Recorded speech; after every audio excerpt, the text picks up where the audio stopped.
به نام خالق هستی، پدر پولدار، پدر بی پول. فصل 9، بخش 3.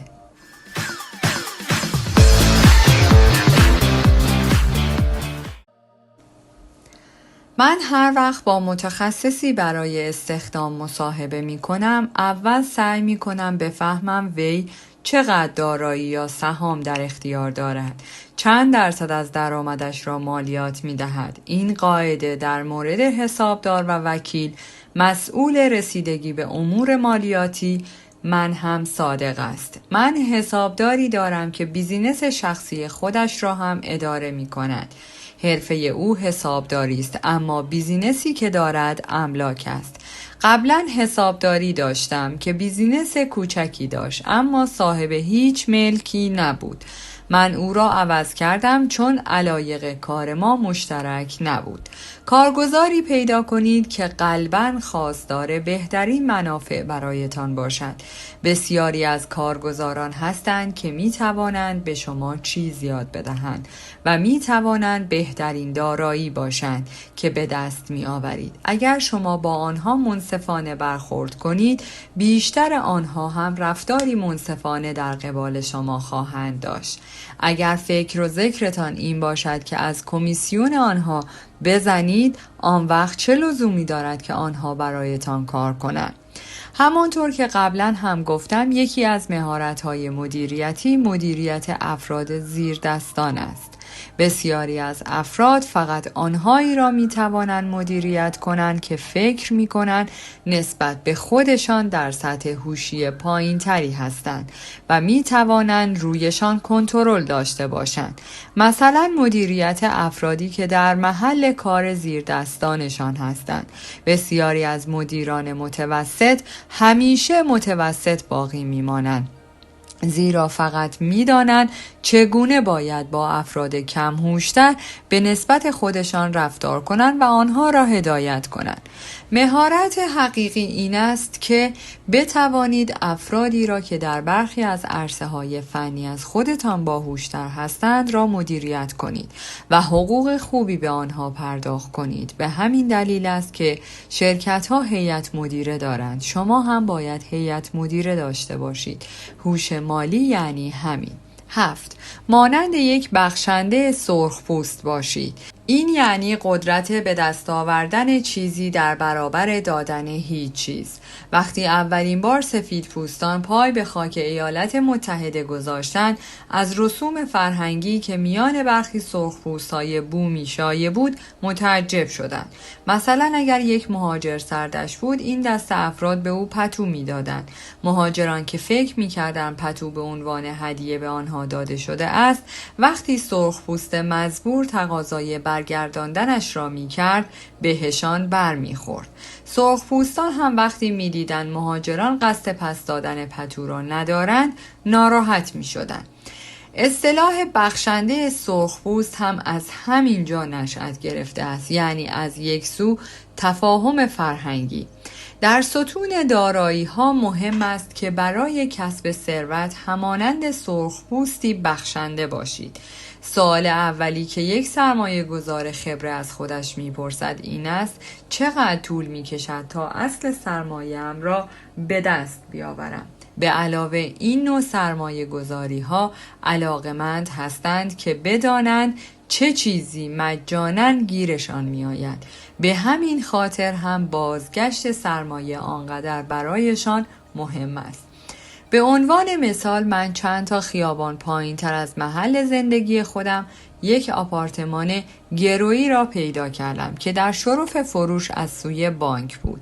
بانک $60,000 میخواست و من در مناقصه $50,000 به آنها پیشنهاد قیمت دادم و آنها صرفاً به این دلیل قبول کردند که من همراه با پیشنهاد قیمتم چک بانکی $50,000 را ضمیمه کرده بودم. آنها فهمیده بودند که من واقعاً قصد خرید دارم. خیلی از سرمایه گذارها میگویند به نظرت پولی که از پیش میدهی زیاد نیست، بهتر نیست که وام بگیری؟ جواب این است که در این جور موارد نه.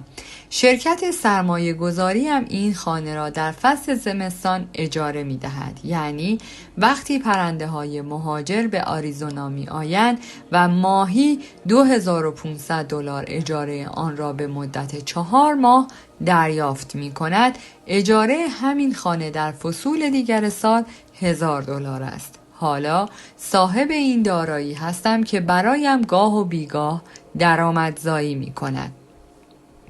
من با سهام همین کار را می کنم. گاه و بیگاه سرمایه گذارم در بازار بورس به من زنگ می زند و پیشنهاد می کند که مبلغ قابل توجهی را برای خرید سهام شرکتی که وی فکر می کند در شرف تحول است و بر ارزش سهامش مثلا به واسطه محصول جدیدی که می خواهد ارائه کند اضافه می شود اختصاص دهم.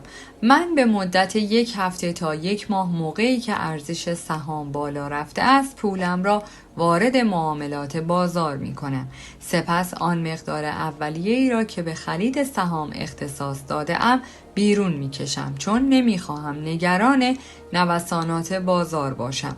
چون سرمایه اولیه ام برگشته است، حالا آماده است که آن را در جای دیگری سرمایه گذاری کنم.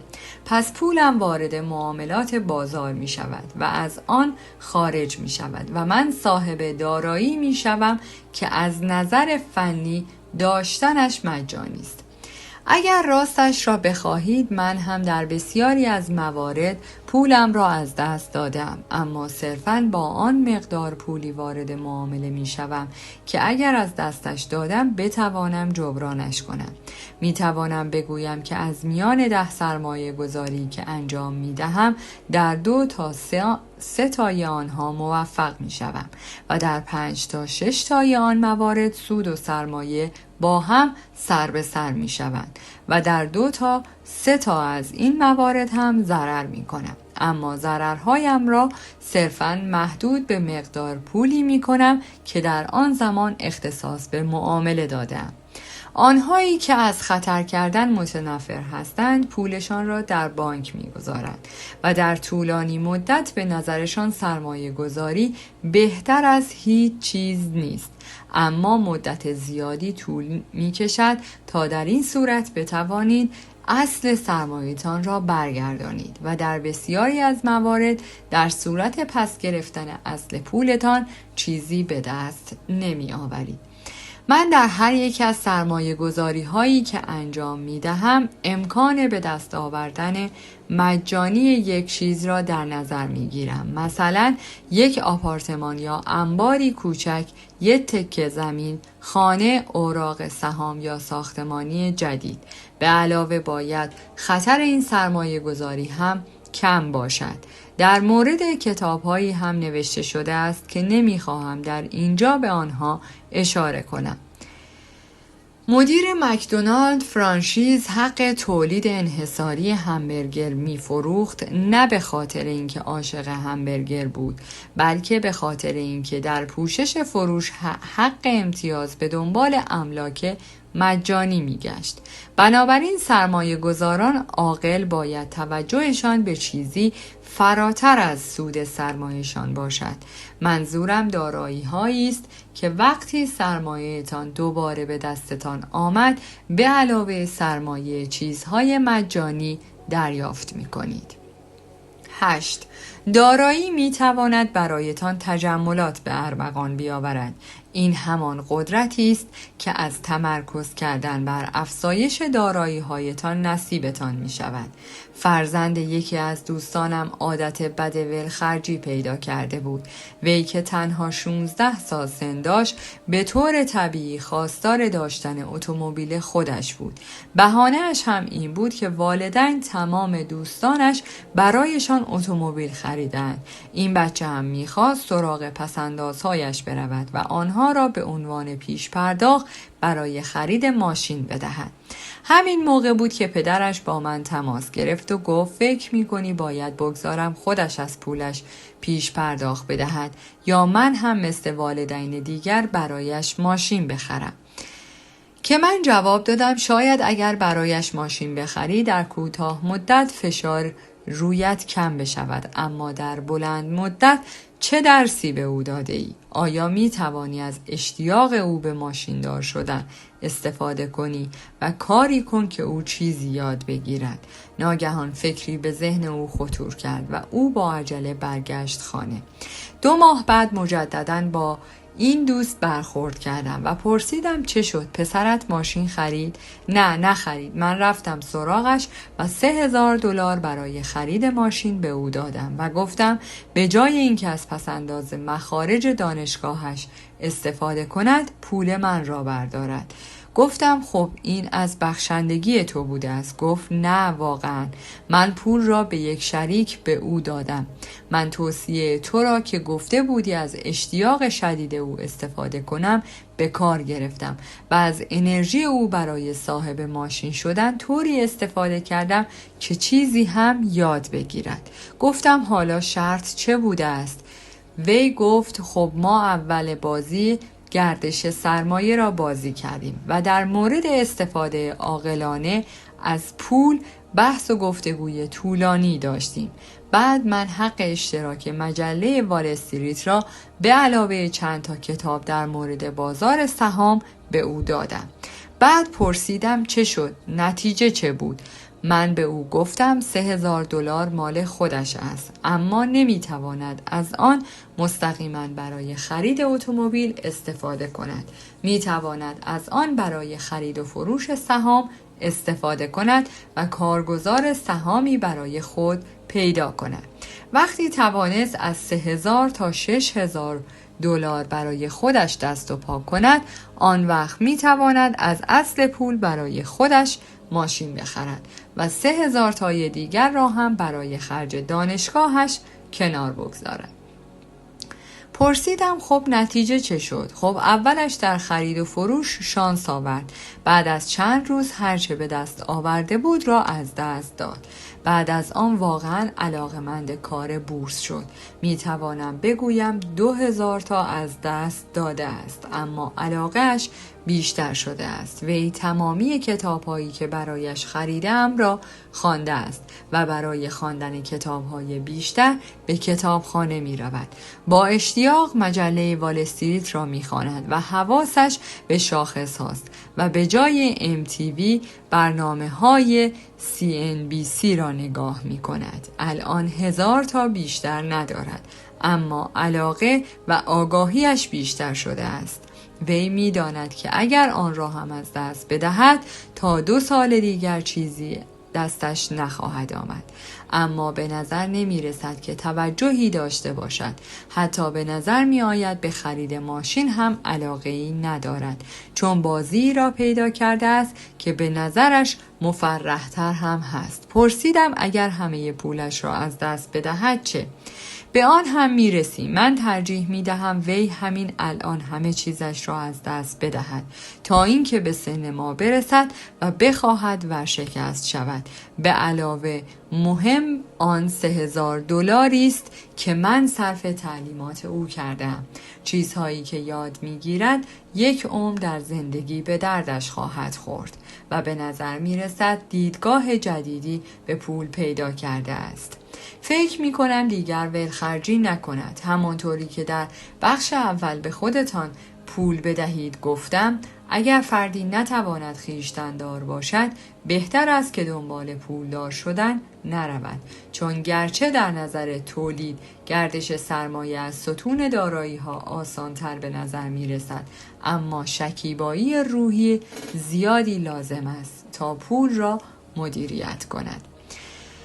بسته به وسوسه‌های بیرونی که در دنیای مصرفگرای امروز وجود دارد، برای آدم آسان‌تر است که هر چه در می‌آورد را از ستون هزینه‌هایش به مصرف برساند. به دلیل شکیبایی روحی کم، پولی که به دست می‌آید در راه‌هایی مصرف می‌شود که کمترین ارزش را دارند. همین هم دلیل فقر و مشکلات مالی است. من در اینجا برایتان مثالی از هوش مالی در زمینه توانایی مدیریت پول را می‌زنم که ببینید چگونه می‌توان پول بیشتری درآورید. اگر ما در شروع سال به 100 نفر از افراد $10,000 بدهیم، به نظر من در پایان سال 80 نفرشان چیزی دستشان نمانده است. در واقع آنها برای خودشان قرض بیشتری را تراشیده اند و پول را صرف پرداخت پیش خرید ماشین، یخچال، تلویزیون خانواده، ویدئو یا رفتن به تعطیلاتی جدید کرده اند. 16 نفر آن $10,000 را 5 تا 10% افزایش دادند و 4 نفر هم آن را به $20,000 یا میلیون‌ها دلار تبدیل کردند. ما به دانشگاه می رفتیم تا حرفه‌ای یاد بگیریم و برای پول کار کنیم. به نظر من یادگیری این که چگونه می توان پول را به کار گرفت تا برایتان کار کند هم مهم است. من هم مثل دیگران به تجملات علاقه‌مندم. تفاوت من با دیگران این است که بعضی ها تجملات را به قیمت زیر قرض رفتن می‌خرند. این همان تله چشم و همچشمی با دیگران است. وقتی می‌خواستم برای خودم پورشه بخرم، آسان‌ترین راه این بود که به کارگزارم در بانک زنگ بزنم و تقاضای وام کنم. به جای اینکه بخواهم توجهم را به ستون بدهی‌هایم بدهم، من تصمیم گرفتم روی ستون دارایی‌هایم تمرکز کنم. همانطور که عادتم است، از اشتیاقم به مصرف استفاده کردم تا برای سرمایه گذاری انگیزه پیدا کنم. غالباً این روزها اکثر افراد کاری که می کنند این است که برای خرید چیزهایی که می خواهند پول قرض می کنند، به جای اینکه بخواهند روی پول درآوردن فکر کنند. انتخاب راه اول در کوتاه مدت آسان است، اما در بلند مدت مشکل است. قرض گرفتن عادت بدی است که تک تک مردم و ما به طور کلی به آن دچار شده است. یادتان باشد که غالباً راه آسان در ابتدا سخت می شود و راهی که در ابتدا سخت به نظر می آید بعداً آسان می شود. هرچه از سنین کمتر بتوانی خودتان و آنهایی که دوستشان دارید را آموزش بدهی تا ارباب پول باشند، بهتر از پول نیروی قدرتمند و مؤثر است. متاسفانه اغلب مردم از قدرت پول بر ضدشان استفاده می کنند. اگر هوش مالیتان پایین باشد، آن وقت پول می تواند به ما فرمان روایی کند. در آن صورت که شما هوشمندانه تر عمل می کند و اگر این گونه باشد، مجبوری تمام عمرتان را برای پول کار کنید. اگر بخواهید ارباب پولتان باشید، بایستی هوشمندانه تر از آن عمل کنید. آن وقت پول همان کاری را می کند که شما به او می گویید. از شما تبعیت می کند و به جای اینکه برده پول باشید، آقا و صاحب آن خواهید بود. هوش مالی یعنی همین. 9. نیاز به قهرمان. این همان نیروی نهفته در افسانه هاست. وقتی خودم کودک بودم، از بیلی، میز، هنگ آرون و یوگی برای خیلی تعریف و تمجید می کردم.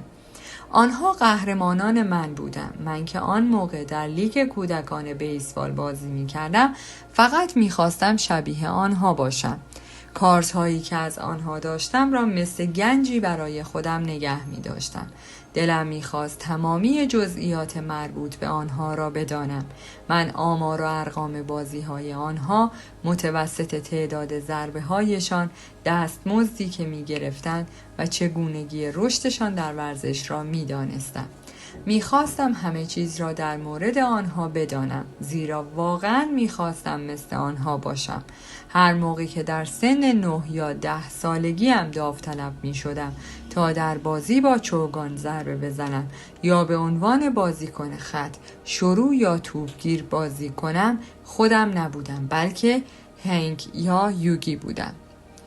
روش قهرمانسازی یکی از بزرگترین راه‌های یادگیری است که ما بزرگترها از آن غفلت می‌کنیم. ما قهرمانان را فراموش می‌کنیم و به سادگی دوران کودکیمان را از یاد می‌بریم. امروزه نوجوان‌هایی را که در نزدیکی خانه ما بسکتبال بازی می‌کنند می‌بینم که دیگر اسمشان در زمین جانی کوچولو نیست، بلکه اسمشان کلاید سر چارلز یا مایکل جردن است. کپی کردن از رفتار قهرمانان یا ادعای آنها را درآوردن راه درست یادگیری نیز طریقه ثروتمند شدن است. به همین دلیل وقتی کسی مانند او.جی. سیمپسون از اوج افتخار به زمین می افتد، آنقدر سر و صدا به پا می شود و همه تأسف می خورند. این جریان از جنجال پرونده قضایی سیمپسون در دادگاه بیشتر سر و صدا می کند. یک قهرمان از دست می رود، کسی که مردم همراه او بزرگ شدند، به او نگاه می کردند و می خواستند که شبیه او باشند. یک دفعه موقعیتی پیش می آید که خودمان را از شر آن فرد خلاص می کنیم. حالا هم که سنم دارد بالا می رود، قهرمان‌های جدیدی برای خودم دارم. در ورزش گلف قهرمان‌هایی مانند پیتر جاکوبسون، کارلز، تایگر وودز دارم. من نحوه خم شدن آنها را هنگام ضربه زدن به توپ تقلید می کنم و سعی می کنم تمامی مطالبی را که در مورد آنها نوشته شده است بخوانم.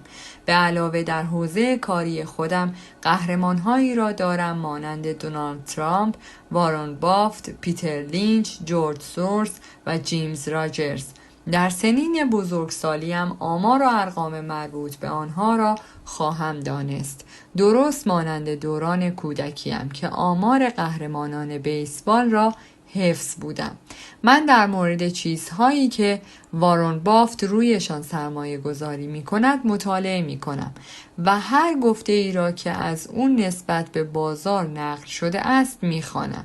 من کتاب پیتر لینچ را می خوانم تا بفهمم وی چگونه برای خرید سهام اقدام می کند. در مورد دونالد ترامپ مطالعه می کنم تا بدانم وی چگونه مذاکره می کند و اجزای یک معامله را کنار هم می چیند.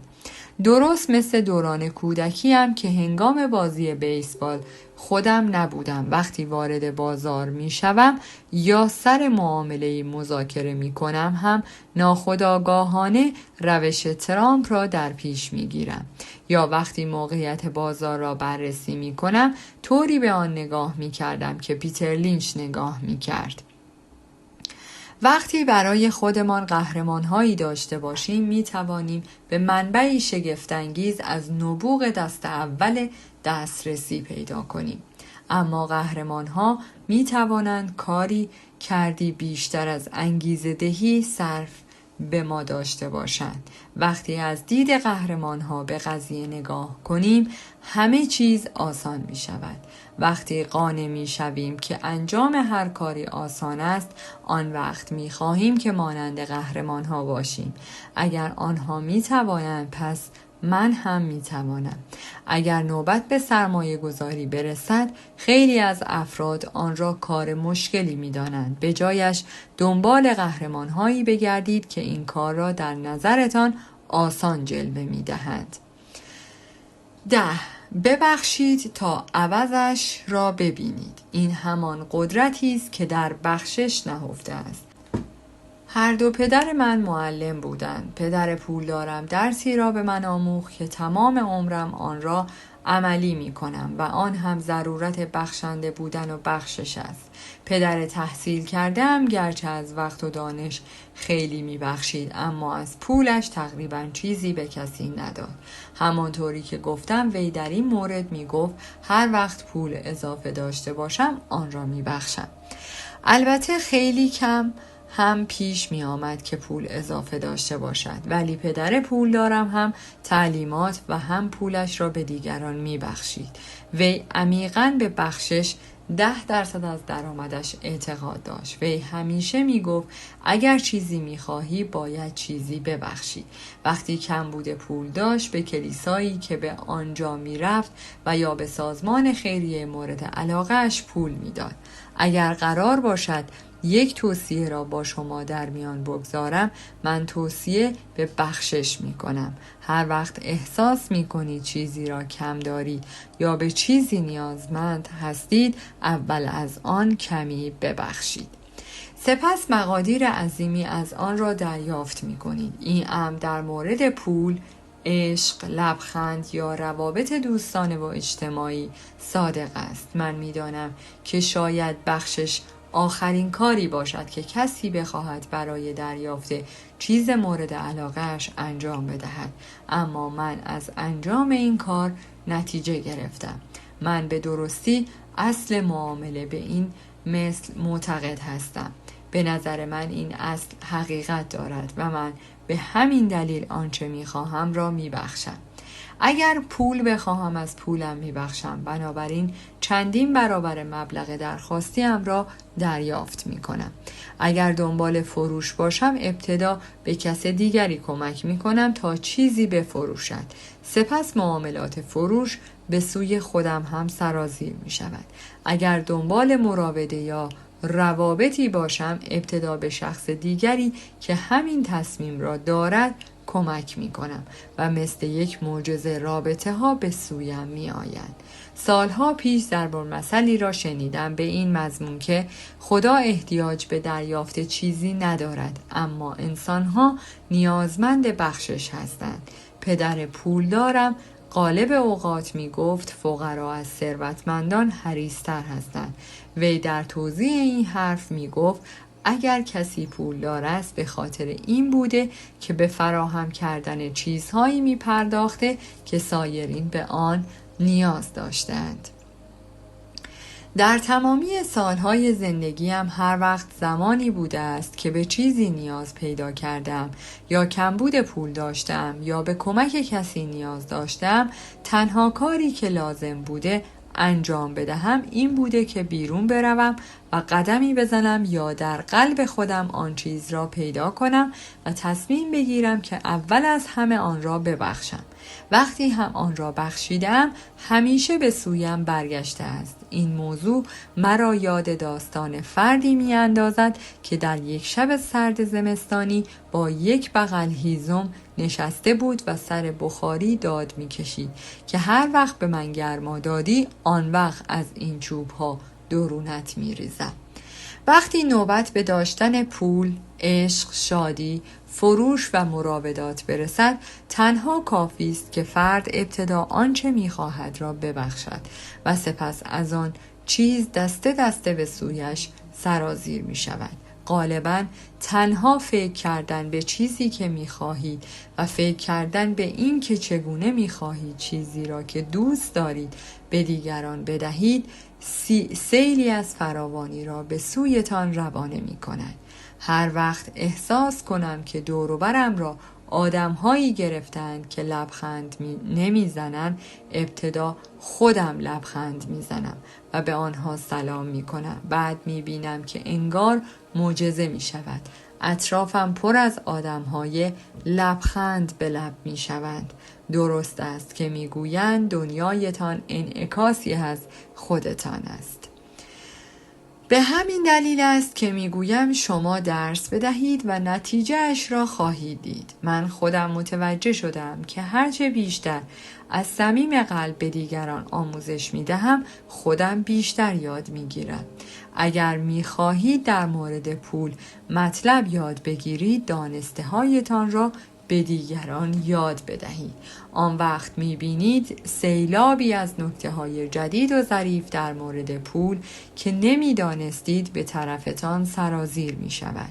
گاهی وقتها هم شده است که در مقابل بخششم به دیگران یا چیزی دریافت نکردم یا چیزی که به من رسیده است چیزی نبوده است که به من می‌خواستم. اما وقتی دقیق تر شدم و درونم را جستجو کردم، دیدم که در آن مواقع به انتظار دریافت چیزی در حال بخشش چیزی بودم و در واقع به خاطر بخشش نمی کردم. پدر تحصیل کردم به معلمان آموزش میداد و در نهایت هم استاد معلمان شد. پدر پولدارم همیشه به جوانها شیوه انجام بیزینس خودش را آموزش میداد. در نگاهی به گذشته میبینم که بخشندگی آنها در قبال چیزهایی که میدانستند آنها را هوشمندتر کرد. در این دنیا نیروهایی وجود دارد که بسیار هوشمندتر از ما هستند. شما می توانید آنها را به تسلط خودتان در بیاورید، اما انجام این کار با استفاده از نکاتی که برایتان توضیح دادم آسان تر است. فقط کافی است به ازای آنچه که دارید بخشنده باشید. آن وقت نیروها هم در قبال شما بخشندگی می کنند. در پایان از شما دوستان عزیزم می خواهم برای حمایت بیشتر ما کانال ما را به دوستان خود معرفی کنید. برای انرژی بیشتر ما رو لایک کنید و برای ادامه پرقدرت‌تر سابسکرایب. تا درودی دیگر، درود و 200 بدرود.